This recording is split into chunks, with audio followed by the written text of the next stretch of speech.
Hi everyone, it's Erin from the Provincial Farmhouse. Welcome to my channel.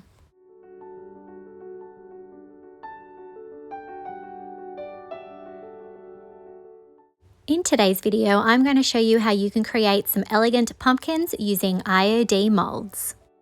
For my pumpkins, I'm going to be using these lawn bowls that I thrifted and I've had them for quite some time. Today is the day that I'm going to do something with them.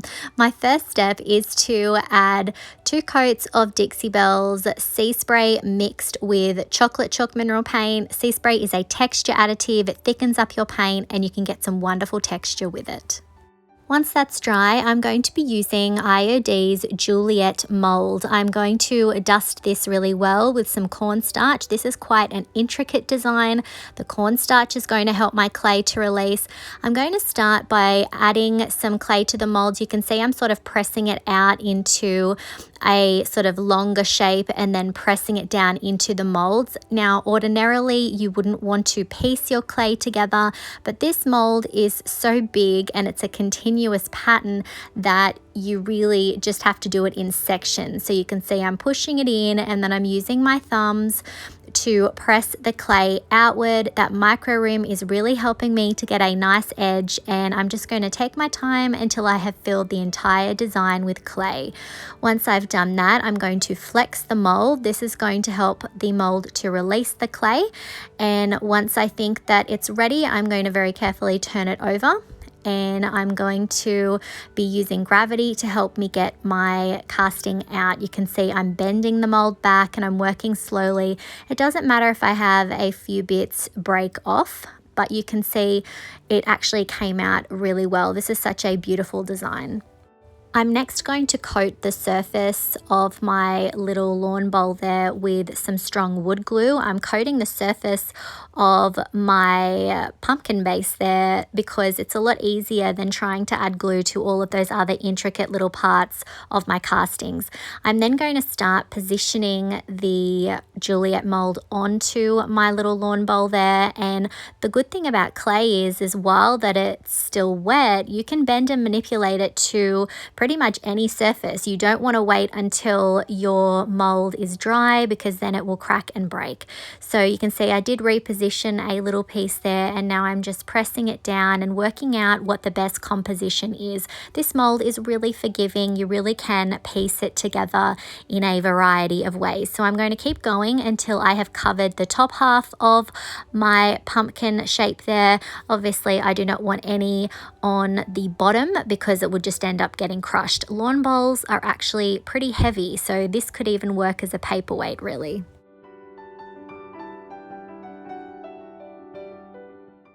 While my castings are still wet, I'm going to coat them with Dixie Belle's chocolate chalk mineral paint again, and I'm just working it into the details. I'm using a chip brush here and I'm being very careful not to be too rough because I don't want to damage any of the details in my casting. So I'm going to coat the entire thing with 1 coat of that chocolate chalk mineral paint. When that coat is dry, I'm using some of Dixie Belle's drop cloth chalk mineral paint, and I'm going to add a coat of this over the entire piece. I'm not going to be careful to get full coverage here because we are going to be doing some wet distressing back.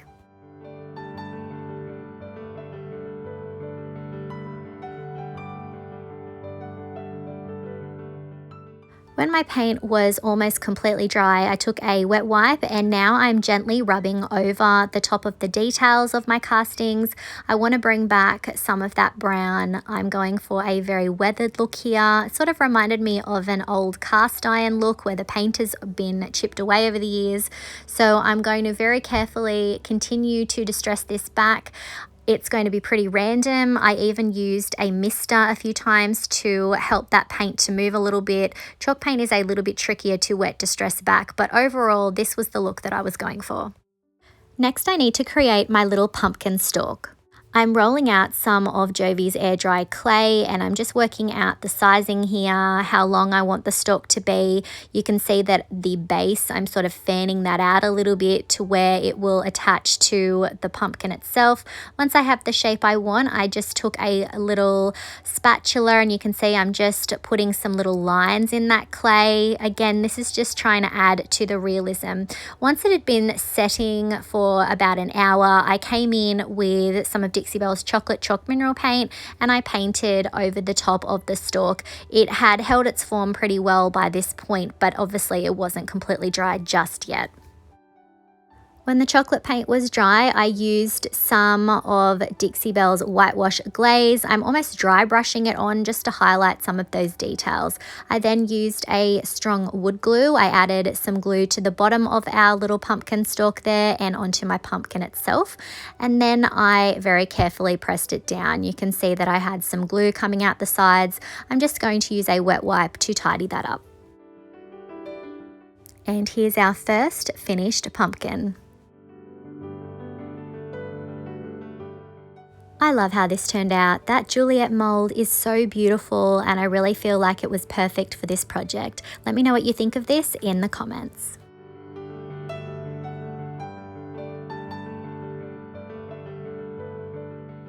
For our next pumpkin, I'm using IOD's Blitz mold. This was from last Christmas, and you can see I'm working some Jovi air dry clay into the larger snowflake design. Again, this is quite a wide design, so I just sort of add the clay in pieces, and then I use my fingers to smooth it out, and that micro rim helps me get a really good edge. Once I have the mold filled, I'm going to flex it and then very carefully pull the design out. This particular piece is going to go on top of our pumpkin. I've already covered it with that chocolate chalk mineral paint mix, so I'm going to position it up the top again using a strong wood glue. And then next I decided that I would cast another one of those snowflakes, and I actually just cut it down the center. We're going to use half of it, and I'm going to just use a little spatula there to cut that. I'm adding some more of that wood glue, and we're going to actually turn it around so that the straight edge is towards the bottom and our lovely details are sort of mirroring each other from the top and the bottom there, if you sort of understand where I'm going with that. So I'm going to repeat the same process for the other one. It is going to take one more of these designs to actually complete the pattern down below. So I did cast another half of that design, and again adding that wood glue and attaching the snowflake design there. I'm then going to grab some more of that chocolate chalk mineral paint, and I'm going to paint over the top of my molds. Again, my castings are still wet, so I'm being very careful not to damage the details. Once everything was dry, I used some of Dixie Belle's Pumpkin Spice Chalk Mineral Paint. Now this was a limited edition fall color from a little while ago. I still have a few available. I'm going to add that over the entire little pumpkin. Again, just being careful not to damage any details. And I absolutely love this color. It is perfect for this project. You can see I'm dabbing and stippling it on, especially in the areas that don't have any castings on them. I just love the texture that creates. Once that paint had completely dried, I did take a smaller brush with some chocolate chalk mineral paint on it. I dabbed off the excess, and now I'm just doing some dry brushing to highlight the details of that Blitz castings. These are so beautifully detailed. I really wanted to highlight all of that.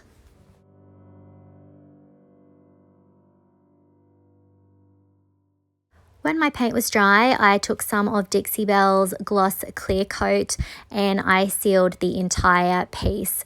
This is going to be a really good base for our next step.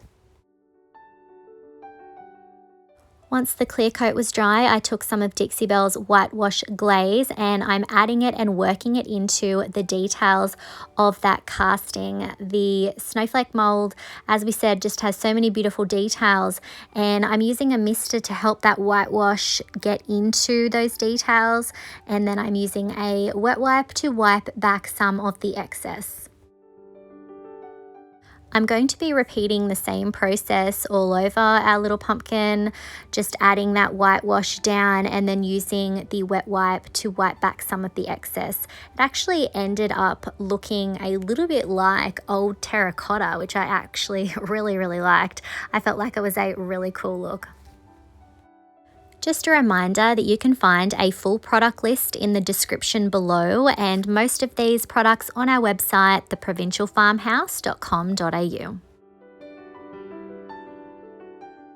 I'm using a glaze today, but if you don't have access to this, you could achieve a similar look by creating a paint wash with some white chalk paint, or you could use a white wax. Just remember to pop a clear coat or a clear wax down first so you can wipe back as much or as little as you like.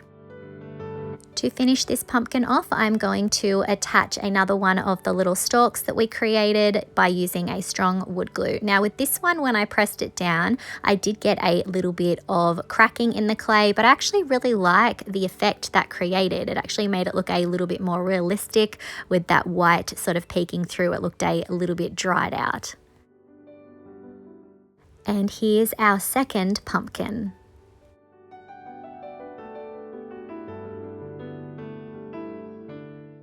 I'm really happy with how this turned out. I love that Blitz mold, and I hope it's shown you that you can use your molds in a lot of different ways, not just for the season that they were created for. Let me know what you think of this in the comments.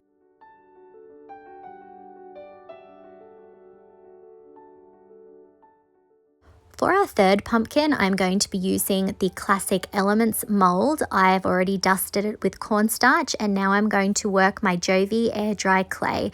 This is another one of those molds where you sort of have to piece your clay in, but just take your time and work your way around until you have the entire design filled. And then again, I like to flex my mold to make sure that it's ready to release, and then I'll often flip it over to let gravity help me out. I'm going to cast 2 of these, and then you can see I'm using a strong wood glue on the back, and I'm adding it to my little bowl there. Now I've already added that same chocolate chalk mineral paint mixture to this one. I added them to all 3 to start off with, and you can see I've already added one of my molds, and now I'm going to add the second, and this one's going to be a little bit simpler. You can see I had a little bit of the casting come off there, but don't worry if that happens. Just glue it back down and make sure you add a little bit of glue where they connect as well to minimize that gap.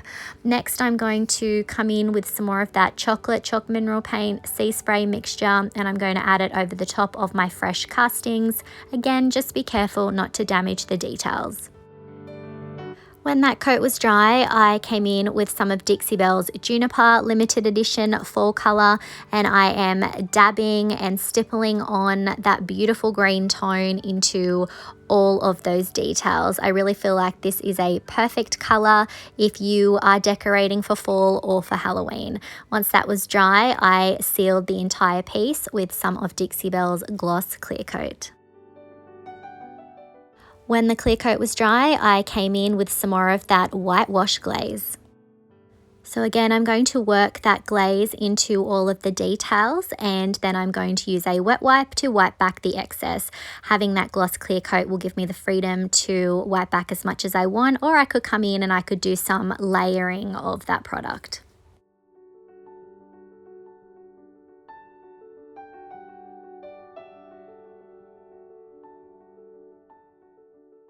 Finally, I'm going to attach one of those little stalks that we created earlier with a strong wood glue.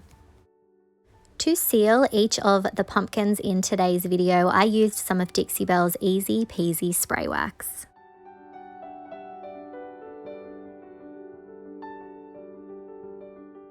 And here's our third and final pumpkin.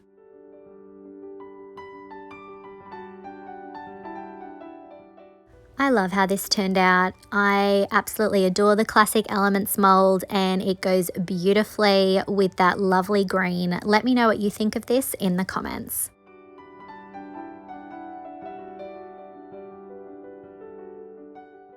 I really hope that you've enjoyed today's video and that it's given you some ideas on how you can embellish maybe some pumpkins that you already have at home. These molds are so versatile. You can see I used quite a few different styles to create some very unique, beautiful looking pumpkins. Let me know in the comments if you had a favorite pumpkin from today. If you enjoyed today's video, I would really appreciate it if you would hit that like button, comment, and share it out to a friend that you think might enjoy it.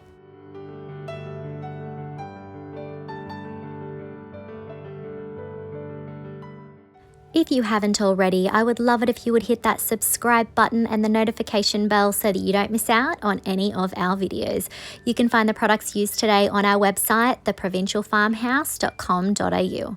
Thanks for watching.